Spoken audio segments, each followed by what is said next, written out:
Hello and welcome to the Ankle Lock Blog podcast. I'm your host, Mark Hendry, and I'm joined here with PBW wrestler Jonathan Richards. Hello. And, pro wrestling enthusiast Aaron Clockerty. Hello there. So I suppose, guys, we're just going to fly right into it. Jonathan Richards, you are obviously working with PBW, which is Premier British Wrestling. You're still quite young in your career. I say quite young, you're still extremely young. I'm 24. In your career. So maybe you've not necessarily clocked this as much as other people might have, but the downsides to wrestling potentially could outweigh the upsides. And now I know you're probably going to disagree, but hear me out. When you think of Lucha Diaz has a wife, he has a child. When you think of something like that, you need to be extremely committed to the sport. Mm-hmm. To do something like that, to risk your body despite having other people who rely on you.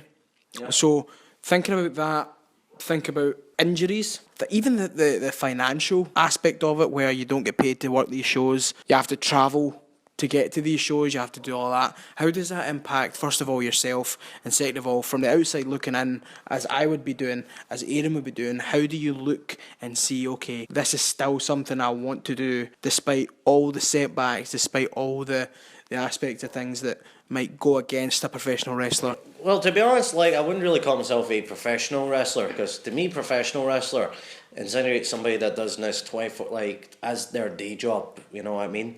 So really, there's only a handful of proper professional wrestlers in Britain at the moment. When you talk about the negatives outweighing the positives, sometimes wrestling can be a bit unsociable, and sometimes you can end up losing a little bit of stuff over it. I mean, we were just talking about this, for example. I mean, I've recently had two girlfriends. One broke up with me and one left me for another guy. And the similarity between those two breakups is that they both felt that I wasn't really there as much. Because, for the most part, every Sunday I was away training, constantly. And then either every Saturday I was either wrestling, helping out at a show, refereeing a show at the time. I can even touch on that, or just helping out, going to certain places to help promote a show by putting posters up and handing flyers out. Wrestling is one of those. It's one of those things where if you really want to, it's like everything really. If you really want to succeed in it, you gotta be committed to it, and that's not just by just going to training. You gotta help out. You gotta get yourself noticed. You gotta be at every show. You gotta be at every promote. We call them postering and flyering team. You gotta be commit to a diet. You gotta commit to a gym.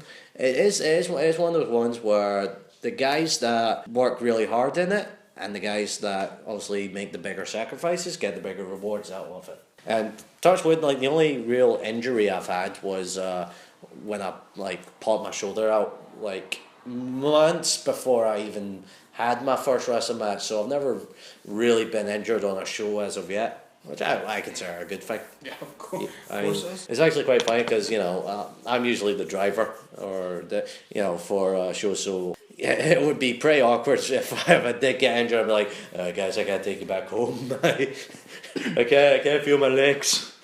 So, Jonathan, hypothetically, if someone walks up to you in the middle of the street and you're wearing your full gimmick, you're wearing your jacket, your glasses, you're wearing everything that you're kitted out, ready to go, and someone walks up and goes, wrestling's fake. I mean, because you get that you've had that, wrestlers have had that, put up with it for how many years. People thinking it's fake, people saying that it's not a real sport. How do you react? No, to be honest, I mean, not everybody likes wrestling, and that's their opinion. I'm not going to force that on them. Fake, it's more choreographed if anything else. I think the best way to sum it up is we watched a BBC 4 documentary about wrestling, and he had this comedian forum where they say it's not faked, it's fixed. Where it's just if somebody was to go to you and say you're battling 10 rounds with Floyd Mayweather, but you're going to win in the 10th, so you're going to knock him down. You're still going to have 9 rounds of Floyd Mayweather beating the crap out of you, and it's still going to be sore. So, even though the outcomes are predetermined and all that kind of stuff, you watch, there's no way you can really fake somebody kicking you in the stomach or somebody lifting you over your head and slamming you down on your very back.